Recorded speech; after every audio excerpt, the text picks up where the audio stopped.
This would really take two for us at the Americana. We just shot an entire video and it wasn't recording. I'm gonna just scoot a little bit in this direction. So now we're gonna go from our inside armbar to our Americana, right? The Americana can be attacked from side control without going from the side control 3 inside armbar setup, but it's a logical progression of the submissions, right? So I'll show you all how to hit it from regular side control as well, from side control 2, but we're gonna start it from side control 3 off of the failed inside armbar. So here we are in our side control 3 position, cuff, kickstand, arm pulled up on top of our leg gets close, pull the head. Sometimes when we're here, it's just gonna happen. Dan gets his arm inside and then he gets his hands together, right? So getting his arm inside is already bad enough, but getting his arm inside with his hands together, this is a very difficult break from this position, right?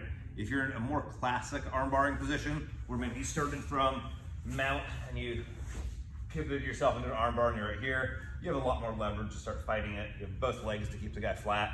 The guy's hands together isn't indicative of the move isn't going to be finished. It's just going to be more difficult. From this position, again, I could be much larger and be able to overpower Dan, and Dan could have either bad grip or bad defense from here, and I could finish it from this escape and then his arms coming together, clasp your hands again.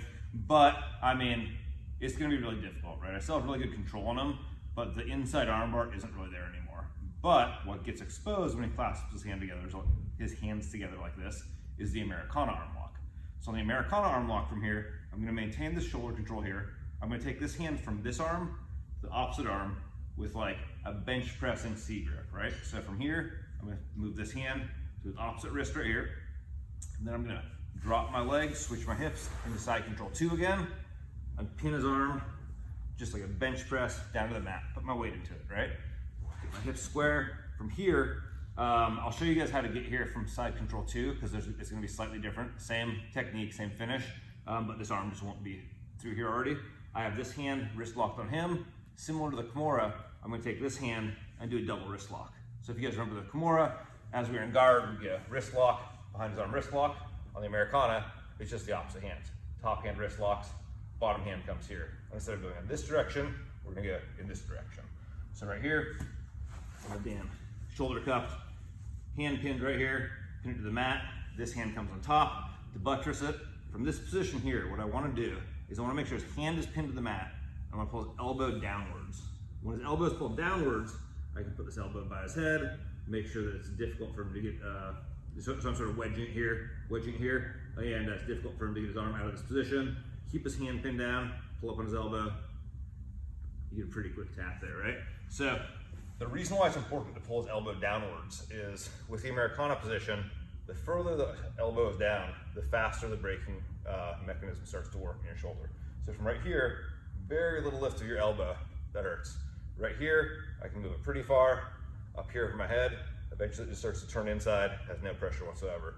So the importance of pulling the elbow down is it's understated sometimes. That's where the submission comes from, right? So if I have Dan's arm pinned at a 90-degree angle here, and I have this hand on top, and then this hand comes underneath, double wrist locks.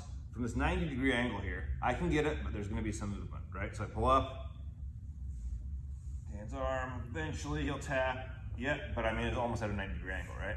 When I pull his arm down towards his waist, pin his hand down and start picking it up, as his hand's pinned down, his elbow's almost his waist, and I pick it up, he's tapping within like less than an inch of movement. That's just how your shoulder joint binds right there in that direction. So elbow comes down towards the guy's waist, then gets picked up, that's where the submission's at. Sometimes people get excited, they have the double wrist lock, and the guy brings his arm up like this, and they're just like, oh, I'm gonna crank it, and they have it here, his arm starts coming in, Dan starts sitting up towards me.